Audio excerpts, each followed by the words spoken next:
So I've just finished watching Invincible Season 4, so here are my thoughts about it. Invincible has to be, if not one of my favorite TV shows of all time, other than anime like One Piece or One Punch Man, mainly due to its storytelling, plot twists, action, the gore, characters, like everything about Invincible is just amazing. Now, since that I finished watching season 4, what are my thoughts about it? I won't say that this season is better compared to season 3 or even season 1, but it is better than season 2 in my opinion.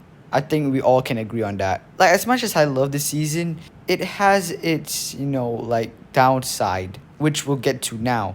Now, the first thing that I don't like about the season is, of course, the elephant in the room. Like, I don't think I've seen a single person, like, not talking about the animation when they're trying to make a review about this show. Because, I don't know, man, I feel like each season the animation keeps getting worse and more bland. And I saw one YouTuber said that the reason why the animation is so bad each season is because they keep hiring like A-list actors to voice their characters in the show, which I can't agree on because like most of the actors that voice the characters in this show, like most of them are like Walking Dead actors. I mean, don't get me wrong, they do a really good job on voicing the characters, but I just feel like it's not necessary to like hire A-list actors to voice your characters.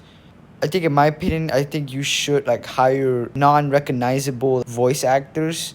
And look, don't get me wrong, there are some good animation that happens in the show, but most of them are just for fight scenes. And yes, I know fight scenes does need like really good animation, but I wish that it could go to everything else in the show. Like, take a look at season 1, for example. Animation is still good whenever there's like a conversation or anything like that, like other than the action. And I know a lot of you people are gonna say, Apex, you butchered One Punch Man for having bad animation. Why are you not butchering Invincible considering it has the same problems just like One Punch Man? Well, here's the thing, ladies and gentlemen. Unlike Invincible, One Punch Man, it took us 6 years to wait for the next season. And Invincible, it only took us 1 year for the next season to come out. And plus, if I'm not mistaken, Invincible only has like, what, 4 animators who animate the entire show? If I'm not mistaken, that's the keyword right there. But even if it's not, I still think there's like a few people that worked on the animation for the show.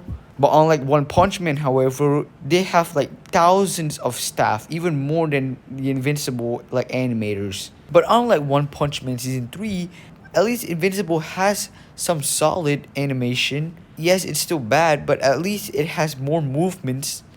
But those are just the only complaints that I have with the season. So now let's get to, the things that I love. The first thing that I love about the season is Thrag. Now, I was about to put this man on the negative that I have with the season, but after watching episode 7 and episode 8, I was basically the definition of I was not familiar with her game. Like, brother, this man went from a fraud to an actual menace. And another thing that I really do want to mention is the narrative of this entire season. The thing about Invincible is that at first nothing really happens, but towards the like middle of the show is where the actual like story happens. Like in episode 1 of this season, right, where Invincible is going through a hard time after the conquest incident, and he's now more like serious and stuff like that, and he fights like these aliens and a dinosaur. But when episode 5 starts is where the actual story happens. Like, that's the beginning of the Viltrumite War. Which I don't think is a bad thing. Like, you can start off slow first, and then in the middle of the season, you will start getting more into the actual story. And another thing is that I love how this season is, like, more darker than the other seasons. Like, yes, the entire of the show is dark, but I feel like in this season is where we're gonna step into the more darker stuff of Invincible.